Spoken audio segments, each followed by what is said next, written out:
Hello everyone. तो अब Chaum को ऑर्डर्स मिल चुके थे कि वो नाइट की लाइफ से निकल जाए। तो एक आखिरी बार वो उसे देखने के लिए हॉस्पिटल में आती है। उसने अपने आप को पूरी तरह कवर किया हुआ था ताकि कोई उसे पहचान ना सके। वो आंसुओं के साथ वहाँ पर नाइट को सोए हुए देखती है, बस रोती रहती है और दिल ही दिल में खुद ही को दोष देती रहती है कि काश मैं एक स्कैमर गर्ल ना होती, काश मैं एक प्रोफेशनल लायर ना होती, तो आज ये सोसाइटी मुझे तुम्हारे साथ खड़ा होने देती। और उसके बाद वो उसे हमेशा के लिए अलविदा करके दिल में उसकी यादों को बसाए वहाँ से चली जाती है। अब सबसे पहले तो वो फ्रंटियर हॉस्पिटल में गई थी अपनी फ्रेंड बुआ को मिलने के लिए। वो उसके ट्रीटमेंट के एक्सपेंसेस बेयर कर रही थी क्योंकि चॉम को बचाते बचाते ही तो बुआ को गोली लगी थी। और फिर हमें बैंकॉक का सीन दिखाते हैं। पोखाए और उसकी मम्मी नाश्ता कर रहे होते हैं तो यहाँ पर फ्राओ कुछ जली घटी बातें करने लगती है। वो उनको कहती है कि अभी तो स्टेप मॉम ही चेयरपर्सन है, लेकिन जल्द ही ये चेयरमैन नाइट बनने वाला है क्योंकि उसे पता था कि अंकल साकड़ा आजकल लॉबिंग कर रहे हैं। अब ये बात सुनकर एक दफा तो स्टेप मॉम उसके ऊपर पानी फेंक देती है गुस्से में आकर, लेकिन जल्द ही उन्हें समझ आ जाती है कि प्राओ ऐसा क्यों कह रही थी। बाहर जाती हैं तो पता चलता है कि प्राओ ने अंकल साकड़ा के साथ टीम बनाई हुई है और इसके साथ साथ उन्होंने वो गुंडे पकड़ लिए हैं जिनको पोखाए ने टास्क दिया था कि वो नाइट का मर्डर कर दें। अब वो लोग पुलिस के सामने जाकर अपना सारा जुर्म टेस्टिफाई कर चुके थे और इसके साथ साथ फ्राओ कहती है कि मैंने भी जो कुछ सुना था वो सारा कुछ मैं पुलिस के सामने जाकर बताऊंगी। अब अंकल साकड़ा एक चॉइस देते हैं स्टेप मॉम को, कहते हैं कि देखो ये सब कुछ जब मीडिया पर आएगा और पुलिस तुम्हें लेकर चली जाएगी तो उसके बाद हमारी कंपनी की कोई रेपुटेशन नहीं बचेगी क्योंकि तुम्हारे भी इस कंपनी में शेयर्स हैं। इसलिए तुम ऐसा करो कि चेयरपर्सन की सीट से रिजाइन कर दो वरना मैं पुलिस को बुला लूंगा। और इतने में वो बताते हैं कि पुलिस भी पहुंचने वाली है। अब यहाँ पर स्टेप मॉम को लगता था कि गेम उनके हाथ से निकल गई है। वो कहती है ठीक है मैं स्टेप डाउन करती हूँ, मगर ये मत भूलना कि मैं शेयर होल्डर हूँ और किसी भी टाइम पर बाजी पलट सकती हूँ। अब हॉस्पिटल में नाइट भी न्यूज में देख लेता है कि स्टेप मॉम खुद ही रिजाइन करके साइड पर चली गई है और उन्होंने अपने हेल्थ इश्यूज को एक बहाना बनाया है। यहाँ पर अंकल साकड़ा उससे कहते हैं कि ये सारा कुछ मैं तुम्हारे लिए कर रहा हूँ, तुम बस खुद को रिकवर करो, अपनी बॉडी को संभालो और उसके बाद तुम ही अपने डैड की छोड़ी हुई कंपनी को संभालने वाले हो। अब दूसरी तरफ हमें फ्रंटियर हॉस्पिटल में दिखाते हैं चॉम एक दफा देखती है कि पूपा के डैड को वहाँ से पुलिस अरेस्ट करके लेकर जा रही है स्मगलिंग के केस में। वो पीछे मुड़कर देखती है तो पूपा भी पुलिस से छुपकर वहीं पर ही खड़ा हुआ था। अब वो एक चाल चलती है और एक बहाने से उसे सुनवा देती है कि आज रात वो कहाँ रहने वाली है। अब रात को पूपा उसके घर पर पहुंचता है, लेकिन आगे से चॉम फुली तैयार थी। उसने अपने फ्रेंड्स को भी रेडी किया हुआ था और वो उसे पुलिस को अरेस्ट करा देती है। अब उसने नाइट का बदला तो पूरा कर लिया था, तो अब उसकी भी नई लाइफ स्टार्ट करने की बारी आ जाती है। उधर हमें नाइट को दिखाते हैं, उसका राइट हैंड पैरालाइज हो गया था और अब वो आजकल फिजिकल ट्रेनिंग ले रहा था ताकि किसी तरह से वो इम्प्रूव कर सके। चॉम ने अब ना तो बैंकॉक में रहना था और ना ही अपने बॉर्डर विलेज में, तो वो एक दूर आइलैंड में शिफ्ट हो जाती है। वहाँ पर छोटी सी अपने रहने की जगह लेती है और इसके साथ साथ एक शॉप भी जहाँ पर वो हैंडमेड ब्रेसलेट और ज्वेलरी बनाया करेगी। और दूसरी तरफ हमें दिखाते हैं कि बहुत सारा समय बीत गया है और आहिस्ता आहिस्ता नाइट का राइट हैंड भी काम करने लग गया है और सबसे पहले उसने चॉम का ही नाम लिखा था। अब एक तरफ चॉम तो अपनी नई लाइफ स्टार्ट कर चुकी होती है, लेकिन नाइट ने अभी तक मूव ऑन नहीं किया था। वो अंकल साकड़ा से बार बार यही पूछता था कि चॉम कहाँ है, मुझे उससे मिलना है, लेकिन अंकल साकड़ा हमेशा कोई ना कोई बहाना लगा देते थे कि मैं उस तक नहीं पहुंच सका। लेकिन नाइट का कहना था कि हकीकत छुपी हुई है और मैं वो जरूर पता कराऊंगा। दूसरी तरफ फ्राओ ने फैसला किया था कि वो पोखाए की लाइफ से चली जाएगी। वो उसे डिवोर्स पेपर देती है साइन करने के लिए, लेकिन पोखाए वो फाड़ कर फेंक देता है। अब फ्राओ तो घर छोड़कर चली गई थी, तो उसके जाने के बाद पोखाए अपने कमरे में जाकर बहुत रोता है, लेकिन उसकी मम्मी कहती है मुझे पता है तुम फ्राओ से बहुत प्यार करते हो, लेकिन तुमने खुद को वीक शो नहीं कराना। चॉम ने अपनी छोटी सी शॉप सेट की हुई थी, लेकिन उसका बिजनेस ज्यादा नहीं चलता था और उसने अपनी आइडेंटिटी भी चेंज कर ली थी। वो अपना नाम सारों को अन्ना ही बताती थी।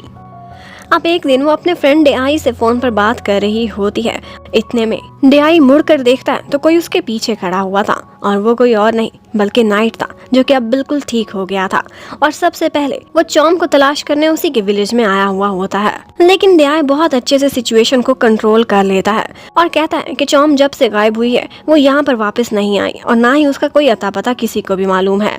यहाँ पर थोड़ा तो नाइट को शक हुआ था, लेकिन वो कवर कर लेता है और उसे दिखाता है कि देखो मैं तो अपनी गर्लफ्रेंड अन्ना से बात कर रहा था। नाइट जाते जाते डेआई को इतना ही कहता है कि मैं चॉम को बहुत मिस करता हूँ और डेस्परेटली उससे मिलना चाहता हूँ।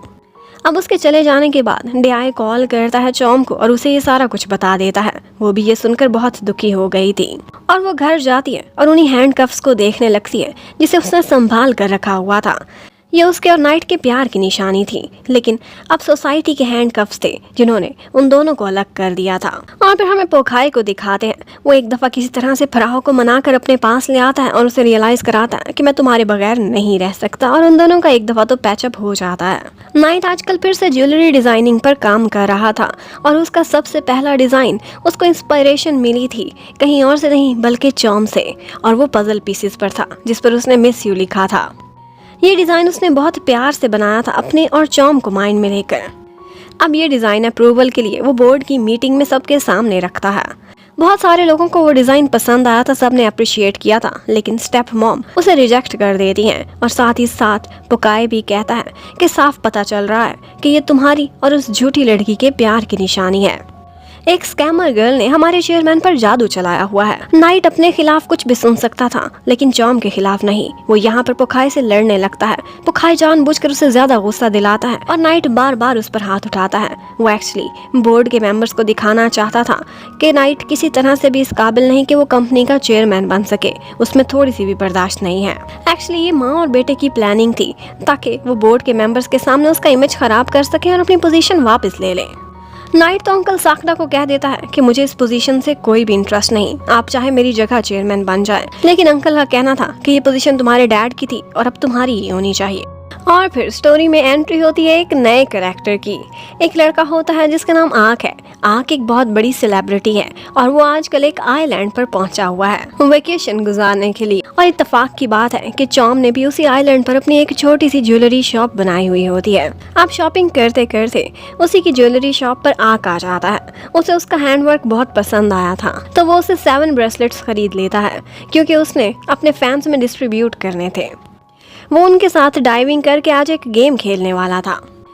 जब आँख वहाँ से चला जाता है तो चॉम को रियलाइज होता है कि अपना बैलेंस नहीं लेकर गया, तो वो भी उसके पीछे पीछे जाने लगती है। इतने में वो देखती है कि आँख एक इंसान को डूबने से बचाने के लिए पानी में कूद चुका है, लेकिन वहीं पर ही उसके साथ एक हादसा होता है। उसके सर से एक बोट टकरा जाती है जिसकी वजह से उसे चक्कर आते हैं और वो पानी में डूबता चला जाता है। अब यहाँ पर बिना कुछ सोचे समझे चॉम पानी में कूद जाती है और उसकी जान बचाती है। अब यही वो मोमेंट था जब उसे चॉम बहुत अच्छी लग गई थी। वो जैसे ही रिकवर करता है, होश में आता है, फौरन से भागता हुआ चॉम के पीछे पीछे जाता है। उसके फैंस भी उसके पीछे थे।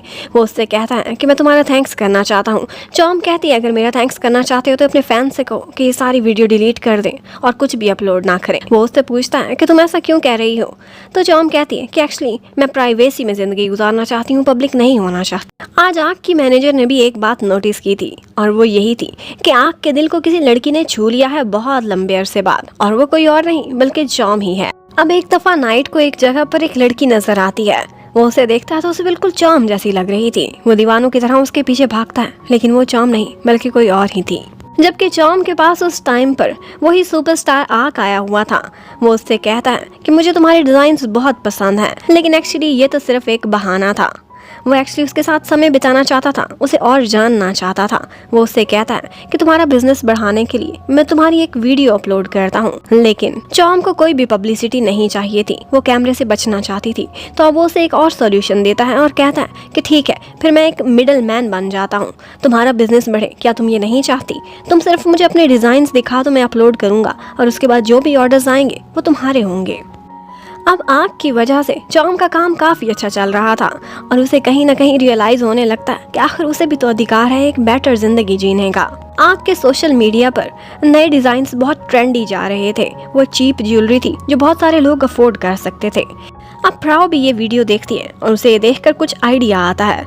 अब अंकल साकडा और फ्राओ ने फैसला किया था। वो नाइट के पास जाते हैं और कहते हैं कि कंपनी आजकल अच्छा काम नहीं कर रही, तो वो अपनी कंपनी के अंडर एक सब डिवीजन बनाना चाहते थे जिसमें डायमंड ज्वेलरी नहीं बल्कि मिडिल क्लास लोगों के लिए एक सस्ती ज्वेलरी का प्लेटफॉर्म होगा। और इसके लिए वो आँख के साथ मिलकर कोलैबोरेट करेंगे क्योंकि आजकल वो ट्रेंडिंग में जा रहा था। नाइट मीटिंग में तो चला जाता है, लेकिन जब वो देखता है कि असली डिजाइनर मौजूद ही नहीं तो वो उस मीटिंग से उठ जाता है। लेकिन जब बाद में वो डिजाइन ऑनलाइन देखता है तो उसे एक फोटो पर शक होता है कि इस फोटो के बैकग्राउंड में शायद चॉम बैठी है, लेकिन फोटो ब्लर थी। अब ये देखते ही नाइट से बर्दाश्त नहीं होता, वो फौरन से भागता हुआ आग के पीछे जाता है उसके शूटिंग पॉइंट पर ही और उसे एक फोटो दिखाता है और कहता है कि यही तुम्हारी डिजाइनर लड़की है, इसका नाम चॉम है ना। लेकिन ये फोटो देखते ही वो जान गया था कि कुछ तो गड़बड़ है, लेकिन वो अपने एक्सप्रेशंस दबा लेता है और कहता है नहीं, ये वो नहीं है।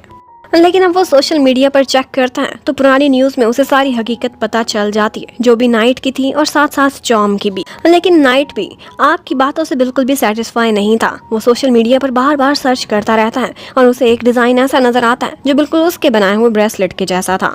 अब उसका शक यकीन में बदल जाता है और वो अगले ही दिन शूटिंग पर बाहर उसका वेट कर रहा होता है और आग का पीछा करने का फैसला करता है। आग ने आज चॉम से मिलने के लिए जाना तो उससे ये सारी बातें क्लियर करनी थी। अब वो एक और स्टेट में पहुंच जाता है, नाइट भी उसके पीछे पीछे था। अब वो एक बोट लेकर आइलैंड पर पहुंचता है तो नाइट भी उसके पीछे वहां पहुंच चुका था। अब नाइट फाइनली चॉम के बहुत क्लोज आ गया था। क्या वो उसे ढूंढ पाएगा और चॉम उसे एक्सेप्ट करेगी? ये देखने के लिए stay connected. Thank you for watching. Bye bye.